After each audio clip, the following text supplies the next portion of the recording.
Assalamualaikum warahmatullahi wabarakatuh.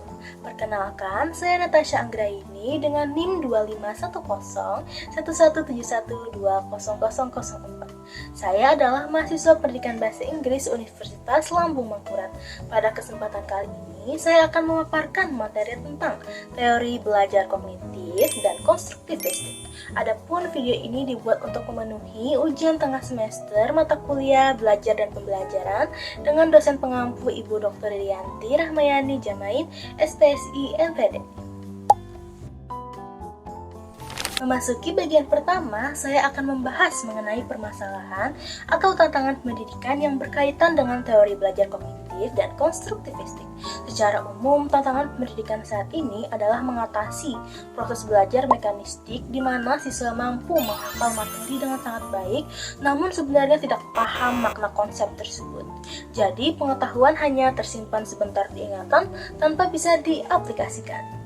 Secara khusus dalam pembelajaran bahasa Inggris, kendala ini sering terjadi pada penguasaan tata bahasa atau grammar. Siswa seringkali dituntut mampu menghafalkan berbagai rumus tenses di luar kepala, namun ketika dihadapkan pada situasi nyata untuk menulis kalimat atau berbicara, mereka kebingungan.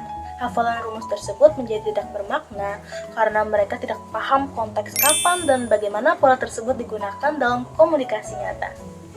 Lalu, bagaimana tinjauan teori mengenai fenomena ini?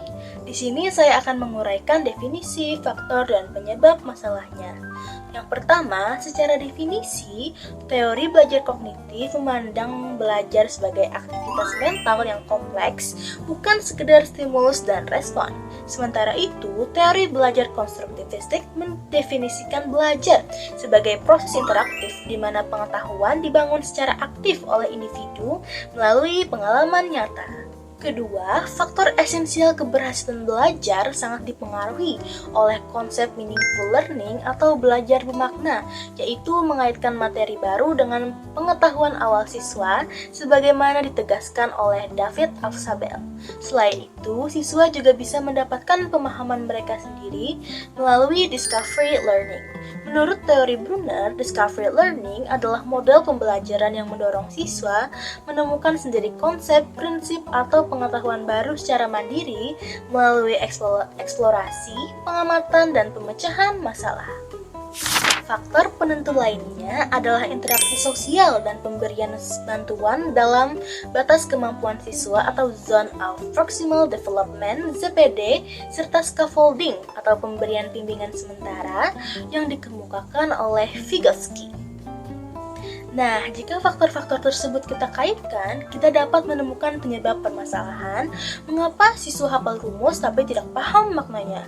Akar masalahnya adalah terabaikannya kedua faktor penting tadi di kelas. Pertama, siswa tidak dilibatkan dalam discovery learning untuk menemukan konsepnya sendiri, sehingga hafalan rumus tadi mengabaikan meaningful learning karena tidak dikaitkan dengan konteks nyata. Kedua, siswa dibiarkan menghafal sendiri di luar kebatasan kemampuan ZPD mereka tanpa adanya scaffolding atau bantuan terstruktur dari guru. Akibatnya, pengetahuan gagal dikonstruksikan menjadi sebuah pemahaman yang utuh. Dari permasalahan dan kajian literatur tersebut, apa solusi yang bisa diterapkan? Sebagai solusi umum, guru harus berhenti menjadi satu-satunya sumber belajar yang sekedar menyuapi materi. Guru perlu menjadi fasilitator yang menciptakan ruang interaksi agar siswa bisa mengkonstruksi pemahamannya sendiri. Untuk solusi spesifiknya dalam bahasa Inggris untuk mengatasi masalah hafal rumus tapi tidak paham makna, guru dapat menerapkan gabungan discovery learning dan scaffolding secara konkret. Contohnya, saat belajar simple present tense, alih-alih guru langsung menuliskan rumus di papan tulis, guru dapat membagikan dua gambar perbandingan sederhana. Misalnya, gambar pertama yaitu satu orang anak sedang memakan apple dengan tulisan "He likes apples". Gambar kedua, sekumpulan anak memakan apel dengan tulisan "They like apples". Disinilah prinsip scaffolding diterapkan. Guru memancing dengan pertanyaan seperti, coba perhatikan kata like. Kenapa saat anaknya satu ada tambahan S, tapi saat anaknya banyak huruf esnya hilang.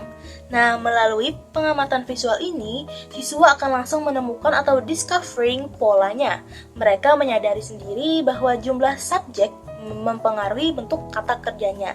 Dengan merumuskan aturan tersebut dan hasil analisis mereka sendiri, belajar grammar atau tenses menjadi sangat bermakna atau meaningful dan bukan sekedar hafalan kosong. Sebagai kesimpulan, teori kognitif dan konstruktivistik ini memberikan landasan bahwa siswa tidak diharapkan sebagai siswa pasif yang hanya diisi dengan berbagai ilmu pengetahuan sesuai dengan kehendak guru.